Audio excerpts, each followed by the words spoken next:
2025年6月25號，湖南衛視嘅歌手2025錄影現場突然發生意外。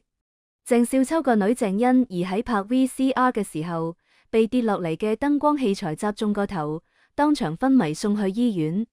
經過12個鐘頭嘅搶救，雖然暫時脫離咗生命危險，但病情依然唔穩定。事件曝光之後，一段模糊嘅監控片段喺網上瘋傳。片中顯示工作人員操作失誤，搞到器材跌落嚟。而鄭少秋喺手術室外面含住眼淚簽病危通知書嘅畫面，更加將呢場悲劇推到輿論嘅風口浪尖。芒果台被人指安全失責，網友怒斥為咗流量罔顧人命。跟住有內部人士爆料，醫生診斷細節流出，呢場意外背後似乎仲藏住好多唔為人知嘅秘密。2025年6月25號下午3點幾，喺長沙某個影視基地裏面，歌手2025第7期嘅保位歌手鄭欣宜正喺拍宣傳 VCR。據現場工作人員回憶，嗰日要拍一段燈光藝術主題嘅片段，鄭欣宜要喺特製嘅燈光架下面完成表演。嗰時器材組喺調試燈光，突然一盞重達20公斤嘅聚光燈從3米高空跌落嚟，直接砸中鄭欣宜個頭同埋肩頸。一名唔願意透露姓名嘅場務人員透露，佢當場倒地，耳朵同埋後腦勺全係血，現場尖叫聲一片，有人嚇到直接喊咗出嚟。事故發生之後，節目組緊急打120，將鄭欣宜送去最近嘅湘雅醫院。據醫院內部人士透露，傷者送去醫院嘅時候已經陷入昏迷，頭部 CT 顯示顱骨骨折伴顱內出血，肩頸部位有嚴重挫傷，耳部神經受損可能會導致聽力障礙。手術持續咗6個鐘頭，醫生從顱內取出咗好多塊碎骨，但出血點太多，術後仍然要觀察。呢個人士話，最危險嘅係顱內壓過高，如果控制唔住，可能會引發腦散。6月26號凌晨，一段長15秒嘅模糊監控片段喺網上流傳。片段中，2名工作人員喺調整燈光架，其中一個人冇按照規定固定安全鎖，搞到器材突然傾倒。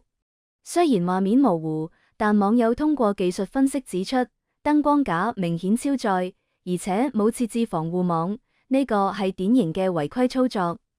按照行業規範，燈光架下面一定要設置安全區域，禁止人員進入。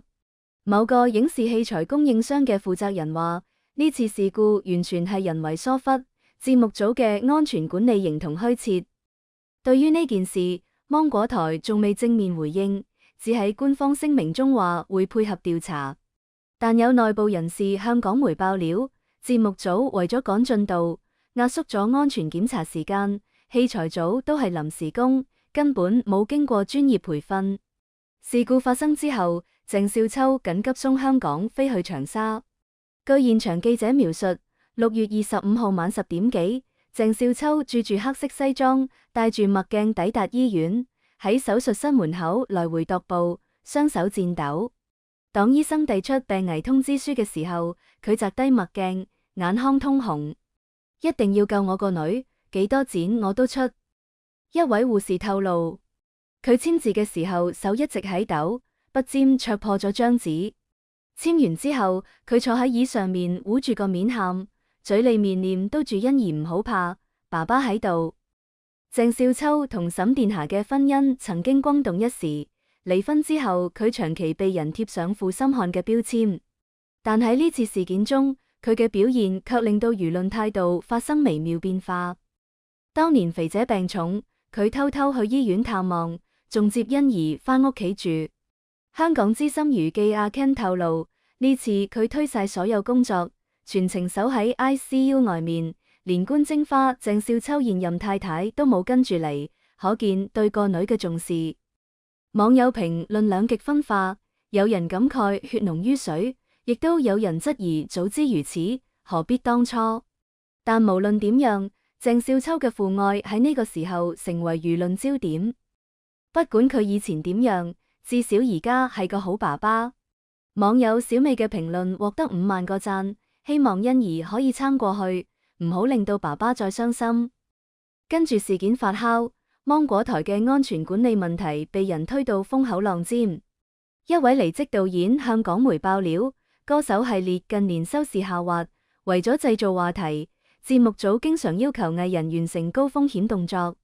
呢次鄭欣宜嘅燈光藝術片段，原本設計更加複雜，被導演組否決之後先至簡化。呢個導演仲透露，事故發生之後，節目組第一反應係壓熱搜，高層要求刪除所有負面評論，甚至聯絡醫院封鎖消息，但被醫生拒絕。佢哋怕影響節目播出，根本冇考慮藝人嘅死活。呢個導演嬲住話，如果欣宜真係出事，芒果台就係兇手。根據《中華人民共和國安全生產法》，生產經營單位未履行安全管理職責導致事故嘅，需要承擔賠償責任。法律專家指出，如果調查證實芒果台存在違規操作，鄭欣宜方唔單止可以索賠醫療費、誤工費，仲可以主張精神損害賠償。以鄭欣宜嘅價位，賠償金額可能超過1000萬。北京某個律師事務所嘅合夥人話，此外，節目製作方、器材供應商甚至場地出租方都可能被追責。據悉，鄭欣宜嘅律師團隊已經介入調查，準備向芒果台同埋相關責任方提起訴訟。作為沈殿霞嘅女，鄭欣宜嘅成長之路充滿爭議。母親去世之後，佢一度暴瘦到50公斤，但因為抑鬱症復發，體重反彈到180斤。2023年，佢曾經清空社交賬號，停工2年治療心理疾病。佢其實好在意其他人嘅眼光，但越想證明自己就越痛苦。好友許廷鏗透露，呢次受傷對佢打擊好大。醫生話佢醒咗之後一直喊，問我是不是再都唱唔到歌了。沈殿霞去世之前設立咗信託基金，規定鄭欣宜35歲之前每月只可以領取2萬港幣生活費，35歲之後一次性繼承6000萬遺產。呢件事經常被人解讀為母親唔信任女，但知情人士話，肥姐係怕佢被人騙錢，想令到佢學會獨立。呢次意外之後，有網友惡意調侃，6000萬仲未到手，人先差啲冇咗。對於呢件事，鄭欣宜喺病床上通過經紀人回應，只買唔到健康，我只想快啲好返嚟，繼續唱歌。佢其實好堅強，呢次事故反而令到佢更加珍惜生命。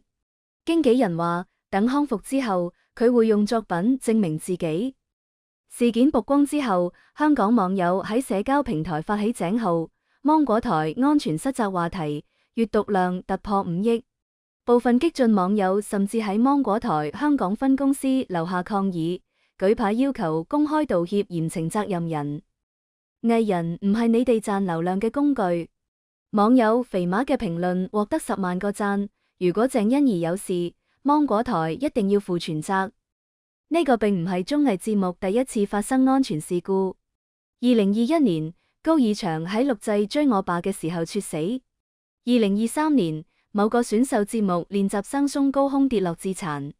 業內人士指出，國內綜藝行業長期存在重效果輕安全嘅問題。好多節目組為咗追求爆點，令到藝人完成危險動作，但唔願意投入資金做安全保障。資深綜藝導演老張坦言，呢次鄭欣宜嘅事件，希望可以俾到行業敲響警鐘。據悉，廣電總局已經介入調查，或者會出台更加嚴格嘅綜藝安全規範。事故發生之後，有網友爬出涉事燈光器材供應商星耀傳媒同芒果台高層存在利益關聯。據天眼查數據，呢間公司註冊資金只有50萬。但連續3年中標芒果台大型項目，呢間公司背後有大人物撐腰。某個娛樂博主爆料，事故發生之後，佢哋第一時間刪除咗官網所有案例，明顯係做賊心虛。對於呢件事，星耀傳媒仲未回應，但佢哋嘅官網目前確實無法訪問。雖然鄭欣宜已經脫離生命危險，但主治醫生透露，佢仍然面臨3大風險。顱內感染、手術創傷可能會導致細菌侵入，引發腦膜炎、聽力障礙，耳部神經受損可能會造成永久性聽力下降。心理創傷，抑鬱症病史可能會因為事故復發，佢需要長期康復治療，能否重返舞台仲係未知數。醫生話，6月28號，鄭欣宜通過社交賬號發文，向歌迷同埋節目組道歉。好抱歉，因為意外退出競演，令到大家擔心。喊都要去面對，笑都要去面對，不如笑住啦。呢個係媽媽教我嘅。佢透露自己正積極康復，期待早日重返舞台。我一定會返嚟嘅，用更好嘅作品感謝大家。鄭欣宜嘅發文引發歌迷熱烈響應，香港街頭嘅大屏廣告甚至滾動播放欣宜加油嘅標語。佢係香港嘅女，我哋唔可以失去佢。歌迷阿強話希望佢快啲好返嚟，繼續唱女神俾我哋聽。截至6月28號，芒果台仍然未公布最終調查結果，只喺官方聲明中表示會加強安全管理。而鄭欣宜嘅經紀人透露，佢已經通過視頻向歌迷報平安。我一定會返嚟嘅，用更好嘅作品感謝大家。呢場意外唔單止係一場生死考驗，更加係一次對娛樂圈安全倫理嘅拷問。當流量同生命發生衝突，我哋究竟應該揀邊個？或者答案早就寫喺鄭少秋顫抖嘅簽名裏面，寫喺網友嬲住嘅聲討之中，寫喺每一個期待真相嘅人心裏面。